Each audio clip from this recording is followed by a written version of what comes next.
They are sudden, swift-moving, and dangerous. Floods and flash flooding have plagued us since biblical times. Would you know what to do if you were caught driving in a flood? We are kicking off KTLA's Surviving Disaster Week with answers to questions that could save lives. Joining us with his expertise, Thomas Kostigen. He's the author of several books, National Geographic Extreme Weather Survival Guide and Extreme Weather for Kids among them. Good to have you here. Good morning, Thanks Thomas. for having me. Good morning. So earlier this morning, we quizzed our viewers on what to do if you're driving during a flood. Let's take a look at the options that we gave them. We said you should A, drive quickly through it to get away. B, stop, stay in your car and roll up the windows.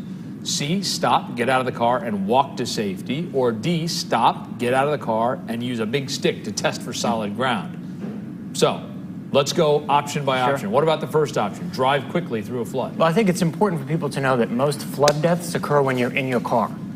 So you think that you can get through it, but it's a really dangerous proposition because oftentimes the water that you're seeing is a lot deeper.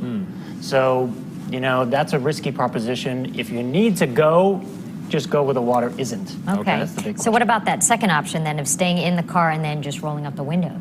Well, 6 inches of water will send your car out of control. A foot of water will flood your car. 2 feet of water will actually carry it away. So it's really important to understand the different severity that can come with different levels of water. The third option, getting out of the car and walking to safety. At least you're in control of your destiny there. But 6 inches of water, again, not only can it send your car out of control, it will knock down the average adult. So really being aware of your surroundings is important under that scenario.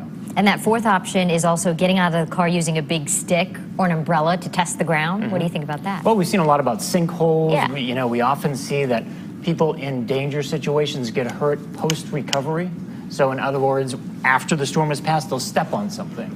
Those are scenarios that you need something with you to be able to say, oh, wait a minute, there might be a sinkhole there. Thomas, I feel like I felt when I took the SAT test. It looks like there are potential right answers amongst all of them here. Gosh, I don't know. I think I would probably get out of the car. Your instincts are absolutely right, because then you're at least under control. I think a lot of us would think, put up your windows so that way we're safe, we're here. But again, you can get carried away just 2 feet of water.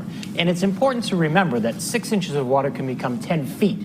6 inches of water can become 10 feet in an hour. Wow. So that can whisk you right away. What about the idea of getting out of your car? And I see a lot of people, they end up on the top of the car, and even though it's floating, That's because they're trying to get away from that rushing water. So head for still water if you can. Again, be aware of downed power lines, those types of things, and other debris that could be coming your way. Okay, so your instinct was right. You get out of the car and try to get to safe ground if you can. Yeah, absolutely. Get to higher ground. If you have, an evacuation route there, if someone's telling you where to go, pay attention to authorities. All right.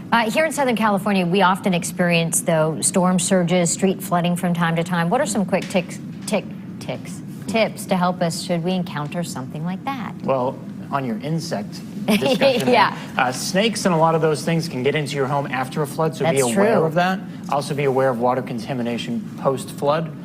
Leverage technology. Your smartphone is one of the best life-saving devices that you have. There's an app that will tell you if there's traffic ahead. There are apps that will tell you if there's a flood ahead. So really be smart about what you're doing and try and be safe. Very good. Tomorrow, Thomas is going to be back with his expertise on lightning strikes. For more information, you can check his website, theclimatesurvivalist.com.